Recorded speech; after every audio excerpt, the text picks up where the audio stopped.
ದಾತರು ಆಶ್ರಯದಾತರು ಆದ ಕನ್ನಡ ನಾಡಿನ ಎಲ್ಲ ನನ್ನ ತಂದೆ ತಾಯಿಗಳಿಗೆ ನಿಮ್ಮ ದೊಡ್ಡಣ್ಣನ ಭಕ್ತಿಪೂರ್ವಕವಾದಂತಹ ನಮಸ್ಕಾರಗಳು. ನಿಮಗೆ ಒಂದು ವಿಷಯವನ್ನು ನಾನು ತಿಳಿಸಲೇಬೇಕು. ಏನು ಅಂದರೆ, ಇವತ್ತು ಬೆಳಗ್ಗೆನೆ ನಾನು ಹೇಳೋದಕ್ಕಿಂತ ಮುಂಚೆನೇ ಯಾರೋ ಅವಿವೇಕಿಗಳು ನಾನು ನಿಧನವಾಗಿದ್ದೀನಿ ಅನ್ನೋದನ್ನು ಫೇಕ್ ನ್ಯೂಸಲ್ಲಿ ಹಾಕಿದ್ದಾರೆ. ಅದು ಶುದ್ಧ ಸುಳ್ಳು, ಶುದ್ಧ ಸುಳ್ಳು, ಶುದ್ಧ ಸುಳ್ಳು. ನಾನು ಆರೋಗ್ಯವಾಗಿದ್ದೀನಿ, ನೆಮ್ಮದಿಯಾಗಿದ್ದೀನಿ. ಹಾಗಾಗಿ ಈ ವಿಷಯನ ತಮಗೆಲ್ಲ ತಿಳಿಸ್ಬೇಕು. ನನಗೆ ಬೆಳಗ್ಗೆಯಿಂದ ಮಖ ತೊಳ್ಕೊಳ್ಳೋದಕ್ಕೂ ಬಿಡ್ತಾ ಇಲ್ಲ.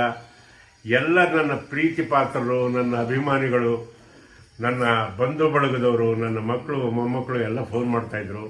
ಅದಕ್ಕೋಸ್ಕರ ಈ ವಿಡಿಯೋ ಮಾಡಿ ನಿಮ್ಗೆ ಆಗ್ತಾಯಿದ್ದೀನಿ. ನಾನು ಆರೋಗ್ಯವಾಗಿದ್ದೀನಿ. ಎಲ್ಲಿವರೆಗೂ ನಿಮ್ಮ ಆಶೀರ್ವಾದ ಚೆನ್ನಾಗಿರುತ್ತೋ ನಾನು 100 ಕಾಲ ಚೆನ್ನಾಗಿರ್ತೀನಿ ಅನ್ನೋದೇ ನನ್ನ ನಂಬಿಕೆ. ನನ್ನ ಮೇಲೆ ಈ ರೀತಿ ಪ್ರೀತಿ ವಿಶ್ವಾಸ ಇಟ್ಟಿದ್ದಕ್ಕೆ ಎಲ್ಲರಿಗೂ ವಂದನೆ. ಆ ಕಿಡಿಗೇಡಿಗಳನ್ನಂತೂ ಬಿಡಲ್ಲ, ಬೆನ್ನತ್ತಿ ಅವರಿಗೆ ಒಂದು ಪನಿಷ್ಮೆಂಟ್ ಮಾಡಿಸ್ತೀನಿ. ನಮಸ್ಕಾರ.